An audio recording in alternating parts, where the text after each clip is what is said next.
Avec nous, notre invitée, Virginie Ruffnach, bonsoir. Bonsoir. Vous êtes présidente du groupe L'Avenir en Confiance au Congrès. Alors, on l'a vu, le tourisme, évidemment, est l'un des secteurs les plus touchés. Mais finalement, à chaque chose, malheur est bon, si j'ose dire ainsi.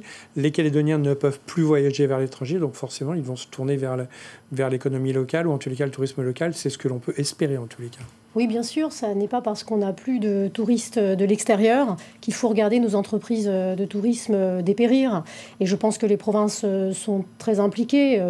On voit la présidente de la province sud, son exécutif, être à pied d'œuvre pour pouvoir proposer justement un plan alternatif pour que chacun d'entre nous, les Calédoniens, on puisse, dans la mesure de nos moyens, bien sûr, contribuer à relancer ce secteur touristique. Mais je dirais d'ailleurs que ça va au-delà du secteur touristique, c'est-à-dire qu'il faut bien comprendre qu'aujourd'hui, avec le contexte que nous avons, nous sommes déterminants dans la consommation pour faire en sorte que nos entreprises ne soient pas par terre.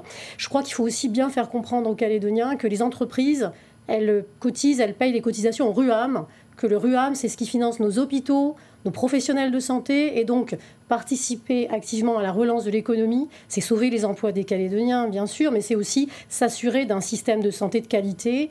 Et on a vu dans le cadre de la crise Covid à quel point c'était déterminant. Nous avons un système de santé de qualité en Calédonie, il faut le maintenir. Alors, une crise qui, de l'avis unanime, a été gérée de manière collégiale et a été plutôt bien gérée. La preuve, la situation aujourd'hui.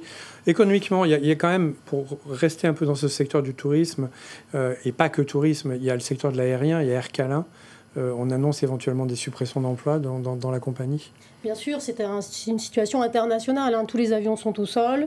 Notre compagnie Air Calin, nous avons vu à quel point elle était importante, notamment dans le cadre des rapatriements de la crise, parce que je ne sais pas comment nous aurions fait pour ramener à la maison nos Calédoniens. Il fallait le faire. Et puis le fret, le matériel médical. Le fret, bien sûr. Chaque semaine, des médicaments sont ramenés, par exemple, par avion, des médicaments essentiels, de chimiothérapie, par exemple. Donc, c'est essentiel qu'on puisse assurer la survie de notre entreprise.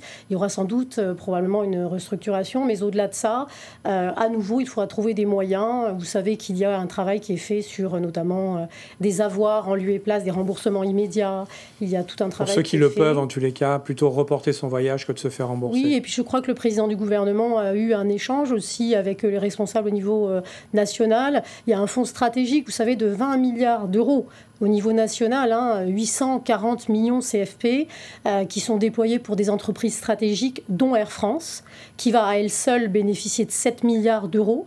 Eh bien, peut-être que Air Calin pourrait avoir une partie, effectivement, pour ce fonctionnement en Nouvelle-Calédonie. Je crois qu'il y a des démarches en ce sens.